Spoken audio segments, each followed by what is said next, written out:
Question number 4. Figure A and B show refraction of a ray in air incident at 60 degree. जैसा कि हमें दिख रहा है कि यहाँ से रे ऑफ लाइट एंटर कर रहा है air to glass with 60 degree with the normal.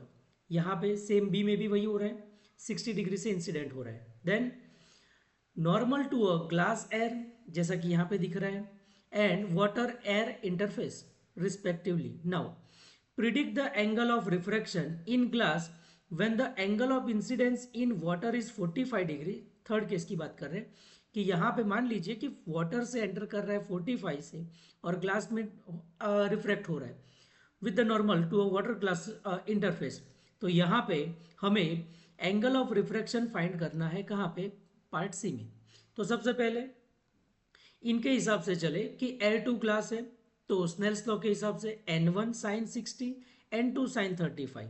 ठीक है, तो यहाँ पे थोड़े से अजम्पशन ले लेते हैं ताकि हमें सॉल्व करने में आसानी रहे। Angle of incidence I equal to 60, R is equal to 35।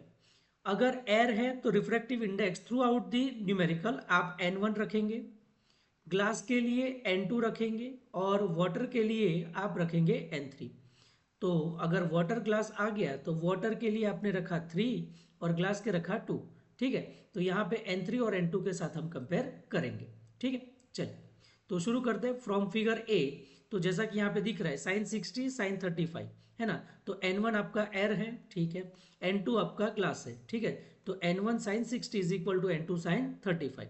यहाँ पे n1 sine 60 is equal to n sine 35। n2 को यहाँ पे डिनोमिनेटर में ले आएंगे, साइन 60 भी अगेन यहाँ पे आ जाएगा, तो n1 अपन n2 साइन 35 अपन साइन 60। तो यहाँ पे साइन 35 की वैल्यू आती है 0.5736 और साइन 60 की वैल्यू है √3/2, तो 2 चला जाएगा न्यूमरेटर में। ठीक है, अच्छा √3 की वैल्यू है आपका 1.73, तो इनको मल्टीप्लाई करिए और 1.73 के साथ डिवाइड करेंगे तो आपका वैल्यू आ रहा है 0.6630। अगेन अगर यहाँ पे n1 अपन n2 की वैल्यू आ रही है आपकी 0.6630, तो अगर आगे सवाल में n2/n1 के लिए लिखना रहा तो आप लिख सकते हो 1/0.6630।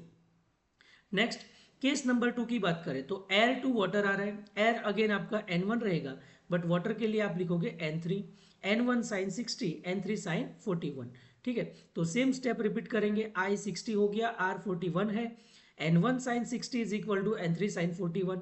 साइन n3 को आप नीचे ले आए, साइन 60 यहाँ पे, साइन 41 का वैल्यू है 0.6560 और 60 का वैल्यू है √3/2। ठीक है, अगेन 1.73 ये मल्टीप्लाई किए और 1.73 के साथ डिवाइड करोगे तो ये आ रहा है 0.7575। अगेन अगर आगे n3 अपन n1 की वैल्यू अगर पुट करनी रही तो आप लिखोगे 1/7575। ओके, 1/0.7575 लिख पाओगे।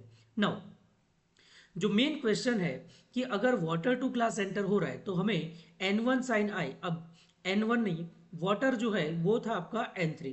ठीक, तो n3 साइन 45 और ग्लास n2 साइन r। अब r हमें पता नहीं है तो n2 साइन r को जैसा है वैसा ही लिख देंगे। ठीक है, तो angle of incidence I equal to 45 और R की जगह कुछ नहीं लिखेंगे, तो n3 sign 45 and n2 sign R लिख देंगे। ठीक है, साइन R को आप सब्जेक्ट बना दो, n2 को आप नीचे ले आइए, तो n3 अपन n2 साइन 45, तो n3 अपन n2 और साइन 45 होता है 1/√2। अब देखिए n3 और n2 के लिए हम क्या लिख सकते हैं। अब ये जो है आपका एब्सोल्यूट रिफ्रैक्टिव इंडेक्स, जिनमें कि आपको क्या करना होता है, आपको कंपेयर करना है एयर के साथ, तो n3 अपन n1 ये किसके लिए हो गया, n3 के लिए। अगेन आप लिखोगे n2 के लिए, तो n2 अपन n1, तो इनका सिंप्लीफिकेशन क्या आएगा, n3 इंटू n1 और यहाँ पे आ जाएगा आपका n2 इंटू n1। ठीक है, अच्छा अब जैसा कि आपने थोड़ा रीअरेंज कर दो तो ये लिखोगे आप n1 अपन n2 इंटू n3 अपन n1। ठीक है, ऊपर इनकी वैल्यू आपने ऑलरेडी फाइंड आउट कर ली है।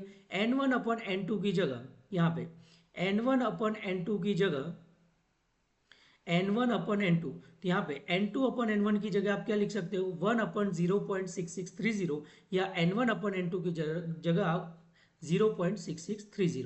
तो यहाँ पे आपको वैल्यू की जरूरत कौन सी है, N1 अपन N2, तो जैसा आया था आपका 0.6630।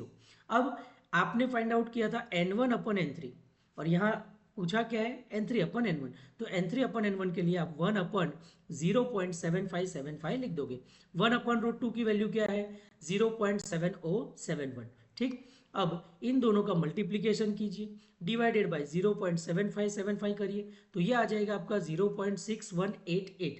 अब आर चाहिए हमें, एंगल ऑफ रिफ्रैक्शन चाहिए, तो साइन इनवर्स, तो 0.6188 के इक्विवेलेंट ये 38 डिग्री 22 मिनट आएगा। ठीक है, ओके।